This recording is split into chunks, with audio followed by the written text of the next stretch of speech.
السلام علیکم ورحمۃ اللہ تعالی وبرکاتہ۔ ناظرین، آج ہم بسم اللہ الرحمن الرحیم کی برکت کے عجیب و غریب حکایت بسم اللہ الرحمن الرحیم کے فضائل لے کر کے آپ حضرات کی خدمت میں حاضر ہو گئے ہیں۔ ایک بزرگ بسم اللہ شریف کے فضائل بیان فرما رہے تھے۔ ایک یہودی لڑکی بھی اس اجتماع میں موجود تھی۔ فضائل بسم اللہ الرحمن الرحیم سن کر وہ بے حد متاثر ہوئی اور اسلام قبول کر لیا۔ اسی وقت سے اس لڑکی کی زبان پر بسم اللہ الرحمن الرحیم کا ورد جاری ہو گیا۔ ہر وقت اٹھتے بیٹھتے سوتے جاگتے چلتے پھرتے بسم اللہ الرحمن الرحیم کا ذکر جاری تھا۔ اس وجہ سے لڑکی کی ماں باپ اس سے بہت ناراض رہنے لگے اور اس کو طرح طرح کی تکلیفیں دینے لگے۔ نیز اس کوشش میں لگ گئے کہ لڑکی پر کوئی الزام عائد کر کے اس کو قتل کرا دیں۔ چنانچہ اس لڑکی کے باپ نے جو بادشاہ وقت کا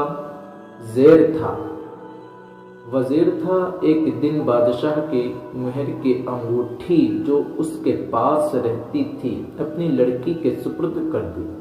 اس نے بسم اللہ شریف پڑھ کر انگوٹھی لے کر جیب میں ڈال دی۔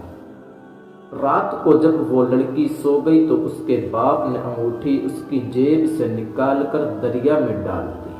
اللہ اکبر۔ ایک مچھلی نے وہ انگوٹھی نگل لی۔ صبح کو ایک ماہی غیر نے جال ڈالا، اتفاق سے وہی مچھلی جال میں پھنس گئی۔ شکاری نے لا کر وزیر صاحب کی نظر پیش کر دی۔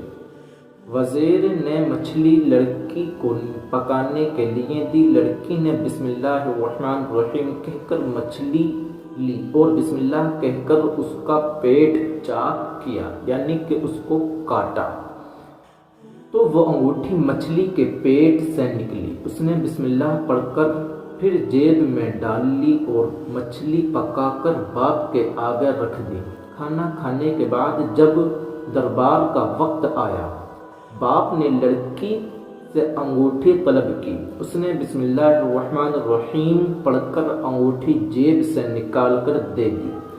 باپ یہ واقعہ دیکھ کر حیران ہو گیا۔ اس طرح لڑکی کے قتل کا منصوبہ دھرے کا دھرا رہ گیا اور اللہ نے بسم اللہ کی برکت سے لڑکی کو قتل سے محفوظ رکھا۔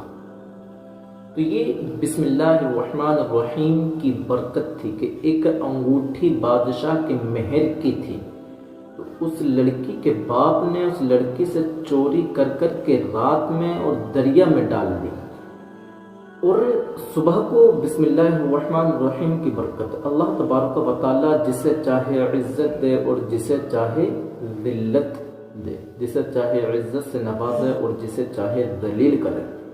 تو یہ اللہ تبارک و تعالی کے ہاتھ میں ہے، نہ کہ ہمارے ہاتھ میں۔ اللہ تبارک و تعالی اگر چاہے تو کوئی بھی ہمارا بال باقا نہیں کر سکتا۔ صرف اللہ تبارک و تعالی پر ہمارا یقین پختہ ہونا چاہیے۔ اللہ تبارک و تعالی کا خوف ہمارے سینوں میں ہونا چاہیے۔